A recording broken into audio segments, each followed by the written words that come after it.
Rwanda's President Paul Kagame says the time for talking about Africa's future is long over and that not enough implementation is taking place.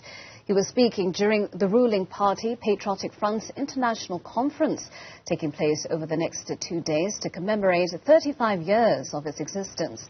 The party's role was significant in ending the genocide 29 years ago when over 700,000 Tutsis were massacred. Newzroom Afrika's Ziyanda Ngcobo has more from Kigali. Happy birthday. 35 years. And may you be around for the next 35 years as well. Maybe to get to be as old as the ANC, which is over 100 years old. Former South African Finance Minister Ngcobo says the Rwandan Patriotic Front is on a good trajectory as a liberation movement.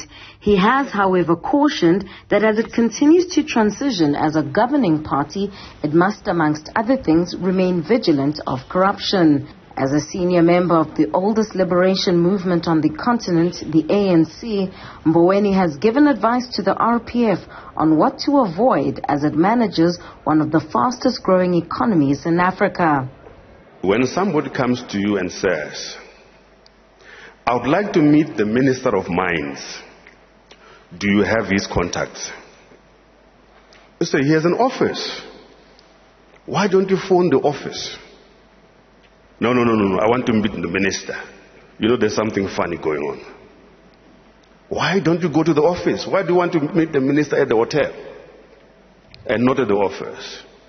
And that's when corruption starts creeping in.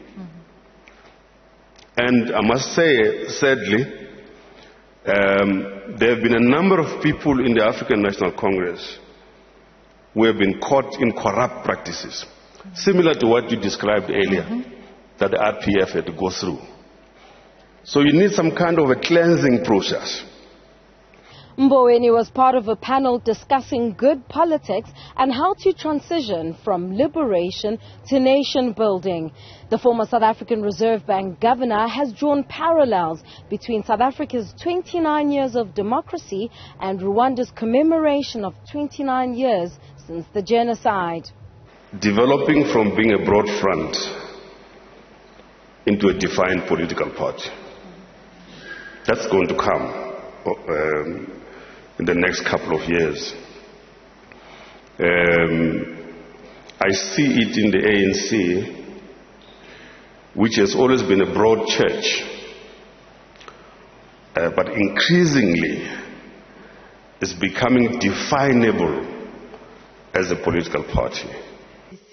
Former Ethiopian Prime Minister between 2012 and 2018, Haile Mariam Desalegn, has urged the RPF to ensure that it maintains democracy within its own ranks first and prioritize Rwanda's national interests at all times.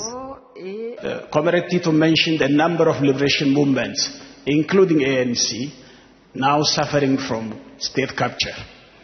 My own party, EPRDF, has failed because of the state capture. And similarly, ZANU-PF and other liberation parties are still struggling. So the most important issue is this rent-seeking behavior, which RPF is very good at, but you shouldn't be complacent. During the second session of the day, where guests were discussing how Africa will take charge of its future, President Paul Kagame's contribution was around questioning why the continent was allowing outsiders to dictate its agenda.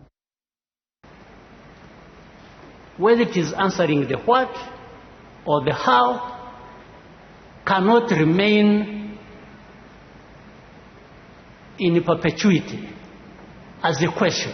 People have shifted their minds from what they actually know that should be done, that we have discussed and debated,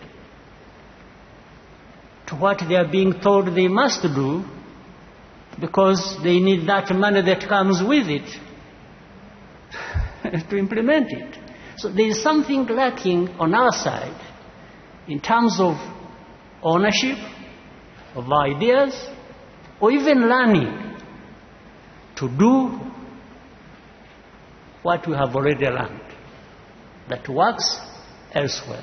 On Sunday, Rwanda's president and chairman of the RPF, Paul Kagame, will close the conference, which so far has had just over 1,000 delegates in attendance. For Newzroom Afrika on Channel 405, I'm Ziyanda Ngcobo in Kigali, Rwanda.